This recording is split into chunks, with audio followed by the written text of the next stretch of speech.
दोस्तों Bajaj housing finance limited की बात करें तो 2 दिन की तेजी के बाद फाइनली आज तेजी पे ब्रेक लग गया। आज गिरावट हुई। क्या इसका मतलब स्टॉक 150 के ऊपर नहीं जाएगा? क्या है आगे की संभावना? सबसे जो बड़ी बात है कि बहुत सारे ब्रोकेज हाउस ने लगातार ये बोल के कि स्टॉक की वैल्यूएशन बहुत ज़्यादा महंगी है, इस स्टॉक के पैरों में बेड़ियाँ लगा दी एक तरह से, और अब जो तेज़ी आनी थी वो रुक गई। क्या वाकई में स्टॉक महंगा है? इसके हम पॉजिटिव और निगेटिव पहलू के माध्यम से समझने की कोशिश करेंगे, इसके फंडामेंटल जानेंगे। इसके अलावा इसके लिए जो एक ही प्रॉब्लम है इस समय, वो है लॉक इन पीरियड जो 14 अक्टूबर को खुलने जा रहा है। क्या होगा? क्या सारे शेयर बिकवाली के लिए आएंगे या फिर अभी जो एंकर इन्वेस्टर है वो वेट करेंगे? समझने की कोशिश करेंगे इस वीडियो के माध्यम से। और बजाज ग्रुप की इस मजबूत कंपनी जिसका अफोर्डेबल हाउसिंग के ऊपर खास बिजनेस है, फोकस उसी के ऊपर है, और सरकार की अफोर्डेबल हाउसिंग के ऊपर इस समय बहुत सारी स्कीम चल रही है। प्रधानमंत्री आवास योजना के तहत आप देख रहे हो सरकार की तरफ से इस बार जो ऐलान है वो डबल कर दिया गया है, जितने हाउस थे उस पिछले बार के मुकाबले। ऐसे में क्या ये कंपनी कमाल कर सकती है?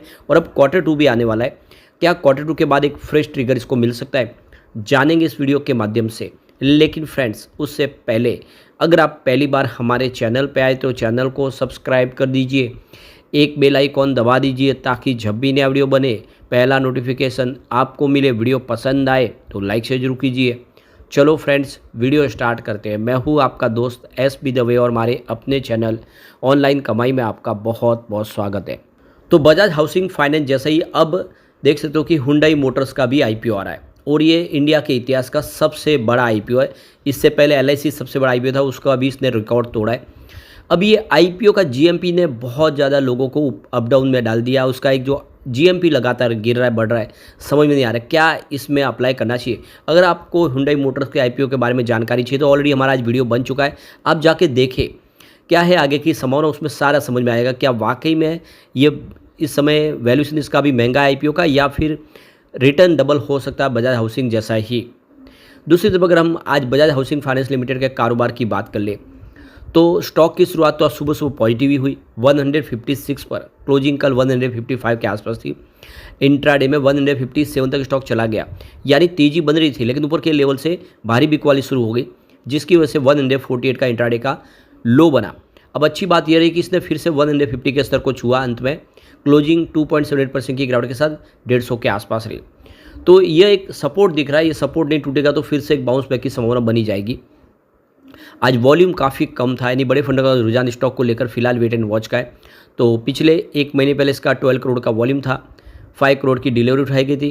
1 वीक पहले 6 करोड़ का वॉल्यूम था, 2 करोड़ की डिलीवरी उठाई गई थी। और आप देख सकते हो कि ये कल 8 करोड़ का शानदार वॉल्यूम होता, 2 करोड़ का डिलीवरी बेस काम हुआ, लेकिन आज सिर्फ 2 करोड़ का ही टोटल वॉल्यूम है। जितना कल डिलीवरी बेस काम होता उतना आज वॉल्यूम पूरा है। अब इसकी परफॉर्मेंस देखें तो स्टॉक लगातार गिरा ही था। आप क्लियरली देख सकते हो कि स्टॉक की हमने पॉजिटिव क्लोजिंग 26 सितंबर को देखी थी, उसके बाद स्टॉक में लगातार गिरावट हुई, और कम से कम जो 6 ट्रेडिंग सेशन में गिरावट की वजह से स्टॉक आ गया सीधा 136 पर। काफ़ी भारी भरकम गिरावट। उसके पीछे एचएसबीसी का टारगेट, एचएसबीसी ने 110 का टारगेट दिया, सेल की रेटिंग दी, जिससे स्टॉक नीचे आया। लेकिन 8 अक्टूबर को इसने एक बाउंस बैक दे दिया और स्टॉक फिर से 149 तक पहुँच गया, और कल हमने 159 का इंट्राडे का हाई देखा है। तो निचला लेवल इसने टच किया। अब ज़्यादा गिरावट की संभावना फिलहाल तो दिख नहीं रही है। प्रॉब्लम तभी है जब लॉक इन पीरियड खुलने वाला, और वो है 14 अक्टूबर को। करीब 126 मिलियन शेयर है जो बिकवाली के लिए आ सकते हैं। ऐसा नहीं है कि सारे के सारे शेयर उसी दिन बिकवाली के लिए आएंगे, हो सकता है एंकर इन्वेस्टर अभी फ़िलहाल वेट करे। अभी उनका जो लॉक इन पीरियड है वो यहाँ पे आपको खुलता हुआ दिखाई देगा। बाकी के जो शेयर है वो अभी फ़िलहाल दिसंबर महीने में आएंगे। तो 12 दिसंबर 2024 को दूसरी बार लॉक इन पीरियड खुलेगा। फिलहाल 126 मिलियन शेयर है जो बाजार में सेल के लिए आ सकते हैं, और ये इसमें से कितने शेयर सेल के लिए आते हैं उसके हिसाब से शेयर की प्राइस डिसाइड होगी। परंतु 14 अक्टूबर तक आपको वेट जरूर करना चाहिए, उसके बाद आप अपनी नई रणनीति इसमें बना सकते हैं। अब यहाँ पे हम इसके पॉजिटिव और निगेटिव पहलू के माध्यम से समझने की करते हैं कोशिश की फंडामेंटली कंपनी कितनी मजबूत है। फिलहाल अगर हम क्वार्टरली रिवेन्यू की बात करें तो इसका पिछला क्वार्टरली रिवेन्यू काफ़ी अच्छा रहा था। देख सकते हो कि यहाँ पे क्वार्टरली रिवेन्यू 2209 करोड़ के आसपास, जहाँ पे 25.3% के अर्निंग बेसिस पे हमें ग्रोथ देखने को मिली। क्वार्टरली नेट प्रॉफिट भी काफ़ी शानदार है, करीब देख सकते हो जून महीने में 483 करोड़ के आसपास, जहाँ पे 4.5% के अर्निंग बेसिस पर ग्रोथ देखने को मिली। तो रिवेन्यू प्रॉफिट दोनों ही बढ़ा। अब हम ईयर ऑन बेसिस पे इसके रिवेन्यू प्रॉफिट रिवेन्यू को देखें। सबसे पहले अगर हम कंपनी के एनुअल रिवेन्यू ग्रोथ को देखें तो 34.46% के आसपास रहा। ये लास्ट ईयर देख सकते हो कि 7,670.71 करोड़ का टोटल कंपनी का रेवेन्यू था। तो यह सेक्टर के मुकाबले अच्छा है, क्योंकि सेक्टर का अगर रेवेन्यू ग्रोथ देखा तो 27.21% के आसपास था। अब यहाँ पे अगर हम क्वार्टरली रेवेन्यू की बात करें तो 25.26% के आसपास रहा है, जो ईयर एंड बेसिस पे 2,208.73 करोड़ के आसपास रहा। जबकि सेक्टर का एवरेज रेवेन्यू ग्रोथ है वो ईयर एंड बेसिस पे 18.39% के आसपास रहा। तो क्वार्टरली रेवेन्यू के कंपनी के मुकाबले इसका जो सेक्टर के मुकाबले इसका रेवेन्यू क्वार्टरली बेस भी बहुत ही अच्छा रहा है, बढ़ के रहा है। तीसरा पॉइंट भी यहाँ पे पॉजिटिव और वो है एनुअल नेट प्रॉफिट, जिसमें 37.64% की शानदार वृद्धि देखने को मिल रही है, जो लास्ट ईयर 1,731.22 करोड़ के आसपास रहा। जबकि सेक्टर का एवरेज नेट प्रॉफिट ग्रोथ देख सकते हो 25.96% के आसपास रहा। मतलब इसके सेक्टर के मुकाबले इसका प्रदर्शन अच्छा रहा है। अब यहाँ पे क्वार्टरली नेट प्रॉफिट की बात करें तो ये 4.51% की बेसिस पे वृद्धि देखने को मिल रही है, जो 482.61 करोड़ के आसपास रहा है। जबकि सेक्टर का जो net profit year on basis पे ग्रोथ 20% के आसपास है, उसके मुकाबले कम जरूर है लेकिन वृद्धि है। अब अगला पॉइंट भी पॉजिटिव और वो है स्टॉक की प्राइस, जिसमें 115% की शानदार वृद्धि देखने को मिल रही है। जबकि इसके सेक्टर का जो प्रदर्शन है वो 72% के आसपास रहा है। यहाँ पे एक पॉइंट आपको निगेटिव जरूर दिखाई देगा और वो है डेट टू इक्विटी रेशियो, जो 5.65 पर है। तो ये 1 से ज़्यादा है, इसका मतलब कंपनी का डेट टू इक्विटी रेशियो ज़्यादा है। लेकिन कंपनी अफोर्डेबल हाउसिंग के ऊपर काम करती है। इसके अलावा जो भी लोन प्रोवाइड करती है हाउस के ऊपर, उसके अगेंस्ट वो डॉक्यूमेंट उनके पास होते हैं, तो कोई चिंता की बात नहीं, यानी डेट जो है उसके डूबने की संभावना तो बिल्कुल नहीं है। अगला पॉइंट यहाँ पे आपको न्यूट्रल बनता हुआ दिखा, वो है रिटर्न ऑन इक्विटी ROE, जो 14.15% है, जो नॉर्मल रेंज के अंदर से 10 से लेकर 20% की, कोई चिंता की बात नहीं। म्यूचुअल फंड की होल्डिंग अनचेंज है, क्योंकि अभी फिलहाल बाजार में लिस्ट हुआ है, तो अभी इसमें बदलाव अगली बार आपको देखने को मिला। फिलहाल 1.38% की होल्डिंग है। प्रमोटर की होल्डिंग भी अनचेंज है 88.75% के आसपास, तो इस बार ही लिस्टिंग हुई है, अगली बार इसमें बदलाव देखने को मिल सकता है। फिलहाल प्रमोटर को आने वाले समय इसकी होल्डिंग को कम करना होगा, 75% के आसपास ला सकता है। तो हो सकता है कि आने वाले समय OFS आए 13% के आसपास का। एक और होल्डिंग न्यूट्रल है और वो है इंटरेस्ट कवरेज रेशियो। ये देख लो कि 1.47 के आसपास इंटरेस्ट कवरेज रेशियो, जो नॉर्मल रेंज के अंदर है 1 से लेकर 1.5, तो इसके लिए ये भी एक नॉर्मल और एक न्यूट्रल पॉइंट बन रहा है।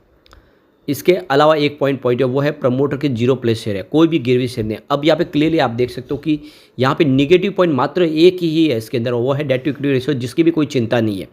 अब पॉजिटिव पॉइंट का पलड़ा भारी है, वो आप देख सकते हो यहाँ पे क्लियरली कि इसके अंदर 6 पॉजिटिव पॉइंट है, 1 निगेटिव पॉइंट, 6 पॉजिटिव पॉइंट है और 4 न्यूट्रल पॉइंट है। तो क्लियरली देख सकते हो कि जो लोग कह रहे हैं कि स्टॉक महंगा है, वैल्यूएशन ठीक नहीं है, उसमें आप क्लियरली समझ सकते हो ऐसी कोई बात नहीं है। कंपनी मजबूत है, बहुत ही बड़ा कराना है, आने वाले समय ये बेहतर करेगा। ऐसे में लॉन्ग टर्म इन्वेस्टर के लिए अच्छा मौका है कि खरीदारी कर ले। शॉर्ट टर्म इन्वेस्टर फिलहाल वेट करे बाजार में।